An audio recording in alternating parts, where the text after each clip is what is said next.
happy to. It's fun to be here with so many of you. What an extraordinary event that you put together. Scary for me to be speaking in front of my buddy Mazi, who runs Julius Baer in the region. So he will come up and correct me when I'm wrong. So our firm we manage about $500 billion, mainly for big institutions, for governments, for pension funds, for sovereign wealth funds, for insurance companies, and about a quarter of that would be for individuals. So in that context, 2022 was a tough year in global markets. 2023 was a quite extraordinary year, particularly November and December really made the year. For us as a firm, we manage about 2/3 of the money is managed in public markets, both equities and fixed income, and about 1/3 of it is in private markets. So we have a large private equity, private debt, private real estate, and the like. And so, each of those markets sort of behave differently, but 2023 was definitely more benign than the prior year. That having been said, as you said, it's a scary world. So always challenging. So with the geopolitical fragmentation that we are witnessing, do you think you reaching your target is a result of just good fate, or is it more of a strategy that the firm follows? So I'd say in investing, for most of what we're doing, it's less geopolitically driven, to tell you the truth, than it is driven by understanding companies, by discounting cash flows, by looking at interest rates, more mundane factors than surveying the world. And so for us, it's about, our objective is to help make sure that clients are positioned appropriately, working with them on how they're allocating risk globally, and then frankly trying to outperform both markets and peers. And so, we've got 2,700 people, a big chunk of whom are investors who are spending all day, every day thinking about how to try and do that. You mentioned interest rates, and in his last speech, Jerome Powell indicated that interest rates might not be lower in 2024, and S&P 500 reached 5,000 points for the first time. How do you think this is going to impact the markets? So our view is that inflation is absolutely slowing in the States. We think it'll prove to be a little stickier than perhaps the market anticipates. And frankly, given the strength of the U.S. economy right now, I don't think he's under as much pressure to reduce rates. Unemployment is still very, very low. And so he's feeling more comfortable keeping rates at this higher level than he would if we were going to see a spike in unemployment. So our expectation is that we are going to start to see rate cuts that probably will be in the second half of the year. So starting in June, we don't expect to see one in March. But I think, the exact timing for most of us in the room who were sort of long-term investors and not trying to pursue very short-term trades, I think folks should have a reasonable expectation that the U.S. will be in a rate-cutting cycle over the course of the next couple years, and that we'll see the beginning of a rate decrease this year, and I think more likely a more substantial series of rate cuts next year. absent surprises, and surprises could happen anywhere, anytime. But I think that's the path we're on. It's sort of the first half of your question. The second half of your question was equity valuations. Equities aren't cheap right now. They're fairly expensive. They're not crazy expensive. They're sort of, you quoted the S&P. If you want to look at the S&P, it's trading at about 22 times trailing earnings, so last year's earnings, which is a couple hundred basis points higher than historical averages. It's trading at about 20 times next year's. So I think I know the CEO of NVIDIA is here, right? We've been through a quite remarkable period where it's really been 7 stocks, perhaps 5 now, that have fueled a lot of the growth in the market. So I think it's a time. If you look at momentum-based indicators right now, there's a lot of enthusiasm for the market. I think to the extent you're feeling aggressive or cautious, we would probably err on the side of feeling a little cautious right now, just given that the markets aren't terribly cheap. So it would not be flashing a big sell signal, but would encourage people to look at parts of the market that have been overlooked. Value stocks, small cap stocks. There are a lot of other places of value after you figure out if you're going to buy NVIDIA and Microsoft and Google and Amazon and some of the other extraordinary companies that have really fueled the rally. And since we're having this discussion, in this region, how do you think this will impact the Middle East? I don't. U.S. equity markets, I don't think will. There's a huge amount of capital from the region that is invested around the world, and so hopefully the growth and development of those companies will contribute to important sovereign wealth funds and foundations and individuals' savings in the region. But I think, at the end of the day, there are, right now, in certain respects, more important things happening in the world, and more important things as you think about sort of geopolitical events. For me, markets are incredibly important. I spend my life thinking about it, but right now a lot of the debates are around things that are sort of even more important. What will be the long-term relationship between the U.S. and China? What is the role of NATO? How will the conflicts in Gaza and in Ukraine be resolved? And there's a lot at play that is we like to think what we do is important as it is. There's other stuff happening that's more important. Yeah. So let's talk more about Neuberger Berman. How are you leveraging technology, artificial intelligence, data analysis in the firm? So I think what's happening in AI is, really is quite extraordinary. And I think right now we're all focused on the companies that are driving this AI revolution.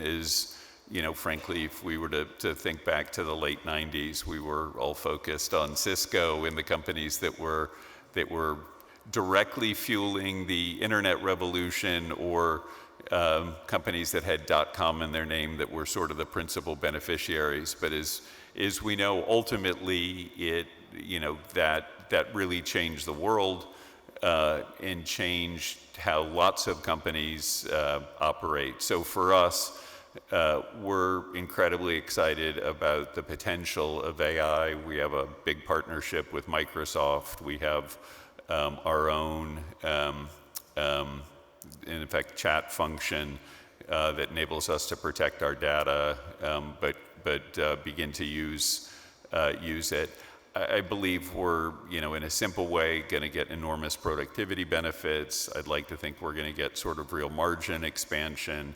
I'd like to think it's going to add significantly to our ability to invest, and also, frankly, to the way that we interact with customers. So, to the extent I have a frustration, my frustration is it's taking longer. We're finding exciting applications every day, but it's taking a long time, for it to begin to move the P&L and for us to see it in alpha in markets or see it in margin expansion and the like.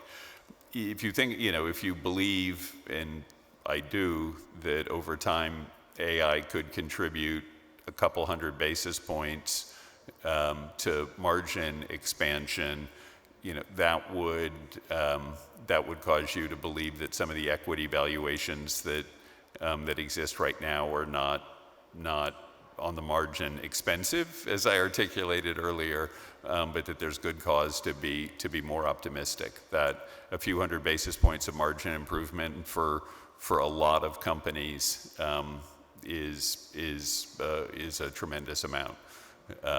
Not for leading tech companies, but for airlines and others who will be significant beneficiaries from AI. Amid global competitiveness that's increasing year after year, what is your strategy to reach your target in the upcoming years and to increase your revenues? We just want to beat our competitors and earn better returns. We started off as sort of a very U.S.-centric firm. Now we're a quite global firm. Most of our revenues, from a flow perspective, are coming from outside the States. And so, our strategy has been continuing to globalize the franchise, continuing to build in innovative places. So most traditional asset management firms that we started out have stayed in the realm of stocks and bonds. We've built one of the larger private equity franchises in the world. We'll deploy, somewhere between $12 and $15 billion in new investments in PE this year, globally. We've built a large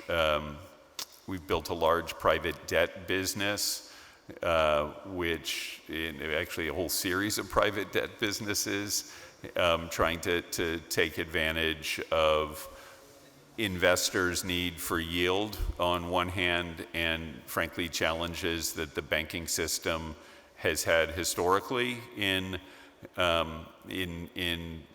delivering credit, and maybe increasingly constrained in the Basel III environment. We've expanded into the insurance business, and so we continue to look for areas where we can bring together capital and sort of opportunity in places that we believe we can deliver superior returns. Yeah. Do you have plans for Neuberger Berman to go public? So we are one of the sort of the three big remaining partnerships. So the firm is 100% owned by its employees, which is a little unusual. About 750 of the employees own 100% of the company. There's no one big owner, much to the disappointment of my wife. For us, it's a huge source of competitive advantage. If you think about it, if an average money management firm pays about, for every dollar you pay them in revenues, they pay about 40 cents out as compensation to their people. They pay about 20 cents for their buildings and their travel and their computers and other things, and then they earn about 40 cents pre-tax.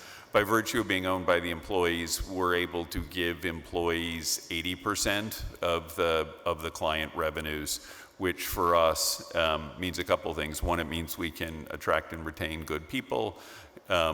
Two, it means we're able to take a far longer term point of view. So whereas a lot of our competitors, if our firm were public, I'd have a lot of pressure to deliver good quarterly numbers and would be reporting to external shareholders who would reasonably want to hold us accountable on a quarterly basis. Because I work for the 750 employees who own the firm, they have different objectives. They're no less selfish than external shareholders, but their time horizon is different. They want to see, are decisions that we're making today going to make the firm more valuable in 10, 15 years when they sell their equity. So that ability to think long term and the ability to invest in your people, I think has been one of the reasons that the firm has done so well over the course of the past 15 years. I assure you it's not due to great leadership. There are other things that are going on. George, thank you so much for this. We're going to leave the last 3 minutes for the audience if they want to ask any questions. Okay. Please. Can you please tell us your name and your title first? Thank you. Sure. So my name is Omar Al-Mahmoud. I lead a public development fund here in the UAE. It's called the ICT Fund, which is behind the many programs such as the space program in the UAE. My question to you is the future of currencies. What do you see with the fourth industrial revolution? The future of, for example, a digital currency such as maybe a US-based one such as maybe Bitcoin, or alternative currencies such as the one that central banks are trying to develop at the moment, CBDCs. What's your stance as a private investment firm that is trying to either ride the wave or dismiss this alternative asset class? It's a great question. I'd say our business is far more institutionally oriented. It's not we're not a big retail firm. It's the reason nobody knows our brand. So we tend to work with very large pools of capital who function themselves as fiduciaries. Their interest in digital currencies is they were sort of curious a couple of years ago, and then after the big sell-off, it essentially became uninvestable, to tell you the truth. So right now, there is a tremendous amount of excitement given the listing of retail products and the SEC's permission to a number of firms to launch digital ETFs and the like. But I think in terms of big, serious investors globally, their interest is there are very, very, very few that we work with that would have an interest in anything more than sort of they're going to allow their employees to play with it in their PAs, but they're not going to put it in the portfolio because it has the risk of being a 1% position that causes them 50% of the 50% of the pushback from their governance structure. We manage the largest digital fund we do it on a sub-advisory basis in Canada. We have for a few institutions. We've been in the business of basically writing puts on digital currencies, just given that the vol is so extraordinary. So I haven't looked at it recently, but you were getting paid about 14% a month, in effect, to provide 1 month insurance on Bitcoin, for example, which is attractive, but it takes a unique institution to want to look at that. They're going to spend most of their time and effort focused on things that will cause fewer governance heartaches for them. So I think Perhaps we'll be back in 4 or 5 years, but for the time being, the obsession is more with private debt and everything that's happening there in a variety of different forms. And I think the biggest opportunity is around perhaps being a liquidity provider into the private equity space, both to GPs and LPs. But sadly, the crypto doesn't seem to be high on the list of discussion topics. Unfortunately, our time is up. I'm sure you can catch Mr. Walker on his way out. He'll answer your questions. Thank you so much for this session. Happy to speak. Thank you. Thank you.